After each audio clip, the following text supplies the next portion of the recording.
Avec notre accélérateur de processus, l'empowering de vis, les réactions chimiques sont considérablement facilitées et donc accélérées. La biodigestion est le processus organique par excellence, la cavitation agit au niveau cellulaire et donc la favorise énormément. Notre installation de biodigestion, grâce à ses particularités, avec ou sans mise à niveau du biométhane, nous a valu d'être coopté par le consortium italien du biogaz en tant que fournisseur de technologie. Tout commence par la récolte des souches. Dans ce cas, nous récoltons mécaniquement de l'herbe napier. La préparation des matrices pour le processus représente une partie véritablement décisive de notre système. Une préparation adéquate garantit que la permanence des matrices à l'intérieur de l'estomac ou de la cuve du biodigesteur, normalement 14-40e jour, réacteur mésophile, ou 14-26 jours, réacteur thermophile, est réduite à environ un jour et donc elles peuvent être des réacteurs de température extrêmement élevée.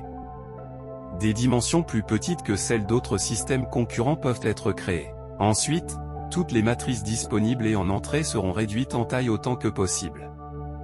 Il n'est pas nécessaire de les séparer, à condition qu'ils soient correctement déchiquetés. Avec le broyage, nous récupérons également l'eau contenue dans la végétation car notre processus de biodigestion se déroule dans un environnement particulièrement humide, plus de 85%. Dans tous les cas, toute l'eau sera récupérée. Si l'installation est de petite taille, nous utiliserons des broyeurs portables insérés à l'intérieur de la ligne pour automatiser son utilisation, sinon nous utiliserons des lignes de broyage plus complexes et toujours totalement automatiques. Dans cette section vidéo, nous montrons une ligne d'herbe napier semi-automatique juste pour montrer clairement à quel point les broyeurs de légumes sont simples, répandus et faciles à utiliser. Les précieux déjections animales, une fois collectées dans les cuves appropriées, seront évacués avec des pompes de broyage et envoyés au mélangeur à bande. Ici, les différentes matrices, solides et liquides, couleront ensemble, seront ajoutées avec de l'eau et mélangées jusqu'à obtenir un mélange homogène qui sera prélevé par le bas. Le mixeur sera nettoyé avec l'eau destinée à la prochaine charge. Une pompe de broyage complétera l'action d'homogénéisation, en broyant en même temps tout ce qui n'avait pas été pré-traité initialement. Le bolus désormais prêt est ensuite placé dans l'un des réservoirs de l'empowering device, alternativement l'un reçoit le nouveau bolus à traiter pendant que l'autre fait partie du circuit de cavitation. Le cavitateur, que nous vous montrons avec corps et nu, va homogénéiser toutes les matrices introduites en quelques cycles seulement et pré-traiter le bolus, voire briser les parois cellulaires. De cette manière, le bolus qui sera inséré dans la cuve du biodigesteur sera immédiatement attaquable par les micro-organismes qui valorisent le biogaz en s'en nourrissant. Un de nos cavitateurs lors d'un test sur le terrain. Nous avons en effet réalisé de nombreux tests, créant également différentes versions de cavitateurs avant d'arriver à la génération actuelle. Cependant, les tests sur la biomasse et les bolus ont commencé dès le premier prototype. Dans cette série de photographies et de vidéos, nous montrons le premier fumier de bovin traité avec succès dans l'empowering device. Le biogaz s'est libéré si rapidement après le traitement que presque tous les conteneurs installés pour le laboratoire ont littéralement explosé avant d'y arriver.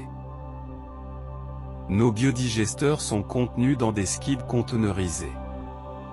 L'alimentation s'effectue par le haut, la vidange par le bas, par cycle d'1 mètre cube à la fois. Pendant le séjour, le bolus est continuellement agité en appliquant le principe de Cohen, le gaz formé est pompé jusqu'à la base de l'estomac et, projeté, vers le haut en créant des tourbillons typiques des réacteurs, le même gaz mélange le digestat, sans consommer davantage d'électricité, homogénéise la température et évite la sédimentation de boue ou la formation de films superficiels. Comme vous pouvez le constater, le principe Coanda fonctionne avec tous les fluides, gazeux et liquides. Tout au long du processus, là où les pompes de broyage ne peuvent intervenir, des vis sans fin transporteront les matrices traitées ou à traiter quelle que soit leur humidité. Pour les matrices sèches, des bandes transporteuses pourraient également être utilisées. La matière sortant du digesteur est une boue liquide largement stabilisée, fraction solide, de 5 à 25%.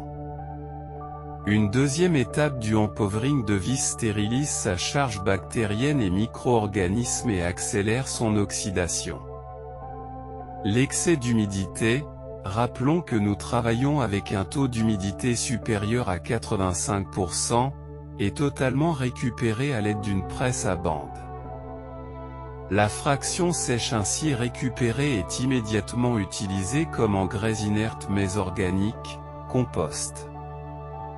L'excès d'azote est éliminé grâce à un nouveau traitement de cavitation. La fraction liquide peut être utilisée immédiatement à des fins d'irrigation ou être réintroduite dans le biodigesteur. L'électricité produite par biodigestion est considérée comme verte car le gaz n'est pas rejeté directement dans l'atmosphère. Pour le produire, nous utilisons habituellement des turbines à gaz. Alternativement, en combinant notre technologie chaleur-énergie, nous pouvons réduire les coûts énergétiques à la fois du laveur dédié à la purification et des compresseurs utilisés pour la séparation cryogénique, rendant ainsi la conversion du biogaz en biométhane via la cryogénie très compétitive.